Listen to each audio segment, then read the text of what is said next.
आने वाले टाइम के भारत के प्रधानमंत्री होने वाले हैं चंद्रशेखर आज़ाद जी। भूलना नहीं चाहिए किसी को भी। कोई ऐसी गोली नहीं बनी है जो हमारे भाई का सीना चीर के निकल जाए। मेरा नाम समीर खान है। मैं आज़ाद समाज पार्टी भीम आरबी पूर्वी चंपारण से हूँ। आज़ाद समाज पार्टी को मजबूत करने के लिए आप अपने स्तर से क्या कर रहे हैं? आज़ाद समाज पार्टी को मजबूत करने के लिए अब जैसे आज जिला कमेटी का मीटिंग था, अब हम लोग इससे आगे की प्रतिक्रिया है कि हम लोग प्रखंड लेवल पे और ग्राम पंचायत में, अगर एक पंचायत में 5 गांव हैं, मोहल्ला और वार्ड, इन सब में जनसंपर्क अभियान हम लोग स्टार्ट करने वाले हैं। हमारे नेता बड़े भाई आज़ाद जी भी कह चुके हैं कि बहुजन मन मीटिंग होने वाला है हर प्रखंड में, हर गांव में और हर वार्ड में। सवाल मेरा एक और है ये कि आज़ाद समाज पार्टी के मुखिया चंद्रशेखर आज़ाद रावण पे हमला जो हुआ, उस हमला को आप कैसे देखते हैं? राजनीतिक मुद्दा देखते हैं या जातीय मुद्दा देखते हैं? इस पे मेरा स्टेटमेंट है, यानी मेरा थिंक है कि इसको राजनीतिक मुद्दा कम से कम 40% मानिए, लेकिन 60% इसको जातीय मुद्दा मानिए। और सबसे बड़ी चीज़, आप बड़ा बढ़िया सवाल हमसे कर लिए हैं। कहने का मतलब है कि चंद्रशेखर आज़ाद रावण का जो हमला, हमारे भाई का जो हमला हो रहा है, वो देवबंद जैसे शहर हो या बाज़ार हो या सिटी हो, जहाँ पे अल्पसंख्यक के पॉपुलेशन ज़्यादा है, इस बात को आप समझिए, वहाँ पे हमला करवा के जो भी संगठन हो, जो भी आदमी हो, हमला करवाया है, किस मकसद से करवाया है?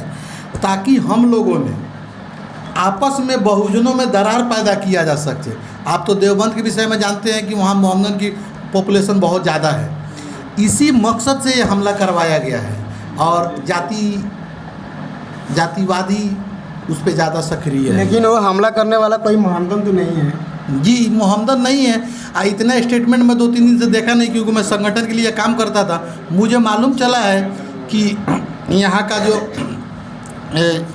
सनातन समाज है, उससे भी हो, चाहे मोहम्मदन समाज से हो, किसी भी समाज से हो, हमलावर कभी हमलावर ही रहता है, अपराधी कभी अपराधी ही रहता है, उसकी जाति नहीं होती। लेकिन मेरा एक ही सवाल है कि देवबंद जैसे इलाके में हमला क्यों करवाया गया? इसका अंदरूनी मकसद क्या था? या तो हो सकता है दलित माइनॉरिटी का आजकल जो गठजोड़ चल रहा है, इसमें दरार पैदा करने की, ये मेरा अपना खुद का ओपिनियन है, यही करने के लिए हमला करवाया गया। खैर, कोई ऐसी गोली नहीं बनी है जो हमारे भाई का सीना चीर के निकल जाए। उनकी सुरक्षा के लिए देश के कोना कोना से लोग डिमांड कर रहे हैं कि Z+ सुरक्षा उनकी दी जाए। यदि वह सुरक्षा सरकार के द्वारा नहीं दिया जाएगा तो आप लोग क्या करेंगे? बड़ा बढ़िया सवाल किया।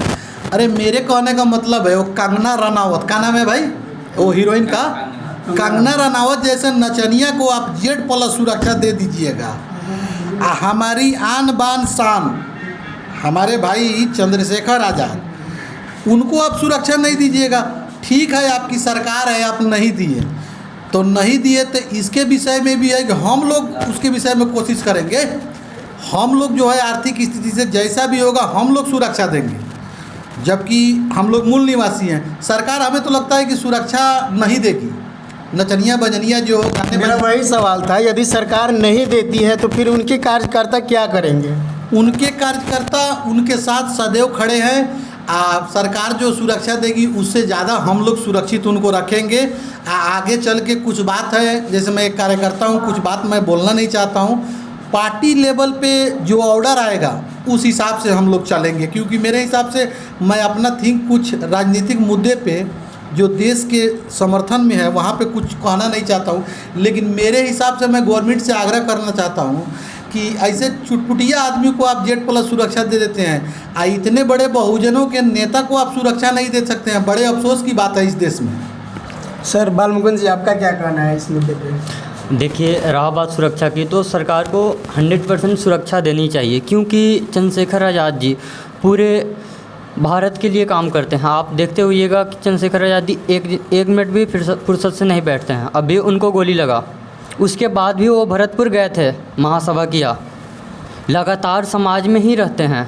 सरकार सुरक्षा नहीं देगी तो क्या है, हमारे बहुजन जो भी हमारे साथी हैं वो 100% सुरक्षा देंगे। किसी की औकात नहीं है कि चंद्रशेखर आज़ाद को छू दे। गलती से वो आ गया, वो जो अभी जो कांड हुआ, अम्बाला से 4 लड़का गिरफ्तार हुआ, वो चंद्रशेखर आज़ाद पे हमला किया, वो भी देवबंद ऐसे एरिया में, सहारनपुर के एरिया में। चंद्रशेखर भाई कभी सोचे भी नहीं होंगे कि हमारे क्षेत्र में आके हम ही को मार के चला जाएगा। लेकिन ऐसा कभी नहीं होना चाहिए। किसी भी पार्टी के या संगठन के इतने बड़े पोस्ट पे जो हैं राष्ट्रीय अध्यक्ष, किसी भी पार्टी के पोस्ट राष्ट्रीय अध्यक्ष पे ऐसा हमला नहीं होना चाहिए, और समाज के किसी भी सदस्य पे ऐसा हमला नहीं होना चाहिए। ये बहुत गलत है। सरकार को सोचना चाहिए। अभी सरकार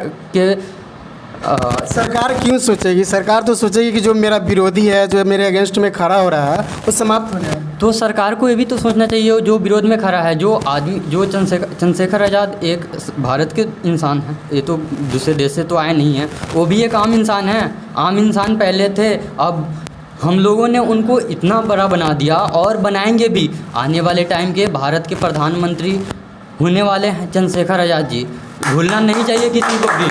और अभी जो हो रहा है ना, सबसे बदला लिया जाएगा, क्योंकि सरकार गलत कर रही है, और गलत सरकार को दिखाएंगे हम लोग जब हमारी सत्ता आएगी।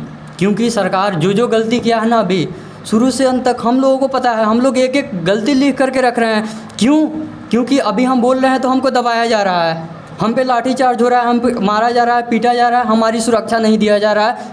क्योंकि हमारा सरकार नहीं है। हम एक दूसरे में जातिवादी कर रहे हैं, हमारे समाज के लोग एक दूसरे में ही बटा पड़ा है। अभी हमारे समाज में क्या है, हम जैसे हम हो गए, ये हो गए, हम आपस में लड़ाई कर लेंगे तो फिर हम दूसरे को क्या सिखाएंगे? हम ही सबको एक साथ आना होगा और सबको ही मिलकर चंद्रशेखर आज़ाद जी को सपोर्ट करें, आने वाले टाइम में भारत के प्रधानमंत्री बनाएं, और उसके बाद भारत की स्थिति देखें। भारत में 100% संविधान लागू होगा। अभी लोग कहते हैं ना संविधान लागू है, कितना % लागू है? आप पढ़े होंगे, आप देखे होंगे संविधान में क्या लिखा है, क्या हो रहा है। अभी कुछ नहीं चल रहा है। हम चाहते हैं कि बहुजन का राज आए केंद्र में, और चंद्रशेखर आज़ाद जी जिस दिन प्रधानमंत्री बन गए 100% संविधान लागू होगा, और जो गलत करेगा समाज में, उसको समाज में रहने का कोई अधिकार नहीं है। उसके लिए बनाया गया है जेल, वहाँ भेजा जाएगा, और चुन करके सारे नेता को भेजा जाएगा जो समाज में अभी गलत फैला रहे हैं, उन सभी नेता को।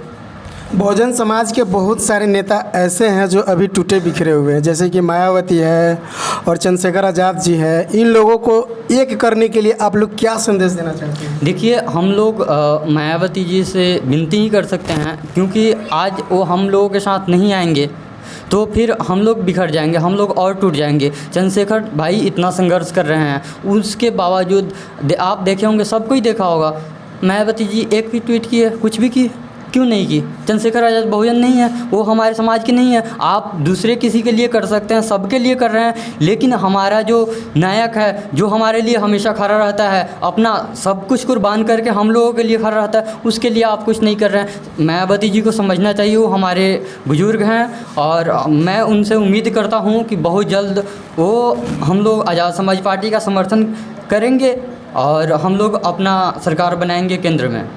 चंद्रशेखर आज़ाद रावण मायावती को अभी माँ कह के संबोधित करते हैं कि वो मेरी माँ है, और जो फैसला करेंगे वही हम करेंगे। बिल्कुल, वो हमारे समाज के बहुत बड़े नेता हैं और बहुत अच्छा काम किया। मैं 1% भी असहमत नहीं हूँ। वो उनके जैसा नेता अभी तक हमारे समाज में कोई नहीं है, लेकिन आगे भी देखना होगा। हमारे एक नायक जो निकल कर के अभी सामने आए हैं, चंद्रशेखर आज़ाद जी, उनको भी सपोर्ट सबकी चाहिए। हमारे अपने लोगों का सपोर्ट नहीं करेगा तो फिर हम एक नया समाज की स्थापना कैसे करेंगे?